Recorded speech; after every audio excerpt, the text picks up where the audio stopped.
जय श्री कृष्णा। जन्माष्टमी के बाद बछबारस का महत्व है। इस दिन संतान की खातिर महिलाएं व्रत कर गाय का पूजन करती है। जन्माष्टमी के 4 दिन बाद यानी भाद्रपद माह के कृष्ण पक्ष की द्वादशी तिथि का विशेष महत्व है। इस दिन बछबारस का त्योहार मनाया जाता है। बछबारस इस बार 30 अगस्त 2024 को मनाया जाएगा। इस दिन माताएं गौ माता सहित बछड़े की पूजा करती हैं और अपने पुत्रों को तिलक लगाकर तलाई फोड़ने के बाद लड्डू का प्रसाद देती है और व्रत रखती हैं। कैसे की जाती है बछबारस की पूजा? इस दिन गेहूं से बने हुए पकवान और चाकू से कटी हुई सब्जी नहीं खाई जाती है। बाजरे या ज्वार का सोगरा या अंकुरित अनाज की कड़ी व सूखी सब्जी बनाई जाती है।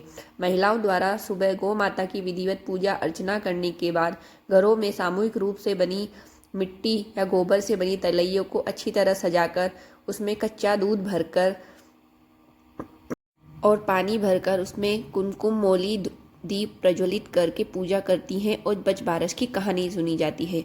आखिर क्यों मनाई जाती है ये बछबारस? बछबारस हर साल जन्माष्टमी के 4 दिन बाद भाद्रपद महीने के कृष्ण पक्ष की द्वादशी के दिन यानी कि 30 अगस्त को मनाई जाएगी। इसीलिए इसको गोवत्स द्वादशी भी कहते हैं। भगवान कृष्ण का गायों और बछड़ों से अधिक प्रेम था, इसलिए इस त्योहार को मनाया जाता है।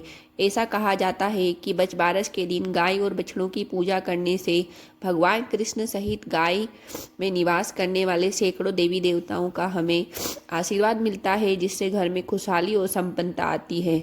बछबारस का पर्व राजस्थान में अधिक प्रिय है। बछबारस पूजन की सामग्री और पूजा विधि। पूजा के लिए भैंस का दूध और दही, भीगा हुआ चना और मोठ लें। मोठ बाजरे में घी और चीनी मिलाएं। गाय के रोली का टीका लगाकर चावल के स्थान पर बाजरा लगाएं। बायने के एक कटोरी में भीगा हुआ चना, मोठ, बाजरा रुपया रखें। इस दिन बछड़े वाले गाय की पूजा की जाती है। यदि गाय की पूजा नहीं कर सकते तो एक पाटे पर मिट्टी से बछबारस बनाते हैं और उसके बीच में एक गोल मिट्टी की बावड़ी बनाते हैं। फिर उसको थोड़ा दूध दही से भर देते हैं। फिर सब चीज़ें चढ़ाकर पूजा करते हैं। इसके बाद रोली दक्षिणा चढ़ाते हैं, तिलक लगाते हैं। सेव को भी हाथ में मोठ बाजरे के दाने को लेकर कहानी सुनते हैं। बछबारस के चित्र की पूजा भी की जा सकती है इस दिन। बायना सास को पांव छूकर देवे। बछबारस की कहानी। बहुत समय पहले की बात है। एक गांव में एक साहूकार अपने 7 बेटों और पोतों के साथ रहता था। उस साहूकार के गांव ने एक तालाब बनवाया था, लेकिन 12 सालों तक वो तालाब नहीं भरा था। तालाब नहीं भरने का कारण पूछने के लिए उसने पंडितों को बुलाया। पंडितों ने कहा, इसमें पानी तब तक नहीं भरेगा जब तक तुम या तो अपने बड़े बेटे या अपने बड़े पोते की बलि दोगे। तब साहूकार ने अपनी बड़ी बहू को तो पीहर भेज दिया और पीछे से बड़े पोते की बलि दे दी। इतने में गरजते बरसते बादल आए और तालाब पूरा भर गया। इसके बाद बछबारस आई और सभी ने कहा, आपका तालाब पूरा भर गया है, इसकी पूजा करने चलो।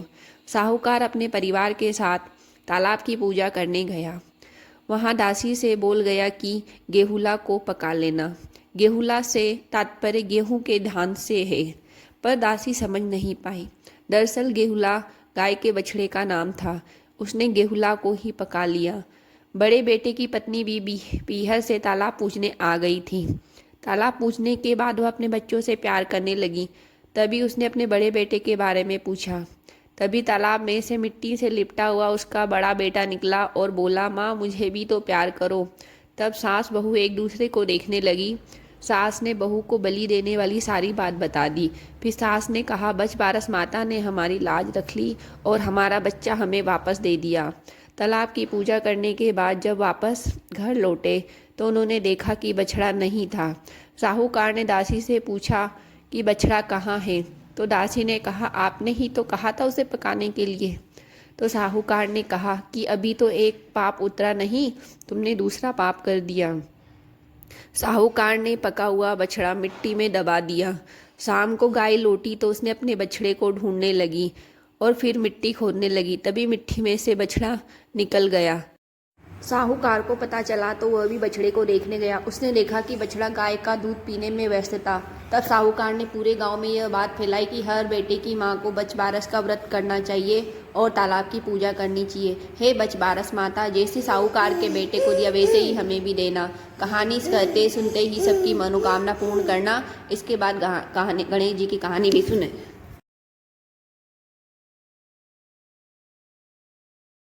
भविष्य पुराण के अनुसार गौ माता की पृष्ठ देश में ब्रह्मा का वास है, गले में विष्णु जी का, मुख में रुद्र का, मध्य में समस्त देवता और रोमकूप में महर्षिगण का, पूंछ में अनंतनाग का, खुरों में समस्त पर्वत, गोमूत्र में गंगा आदि नदियों का, गोमय में लक्ष्मी और नेत्रों में सूर्य चंद्र विराजित है।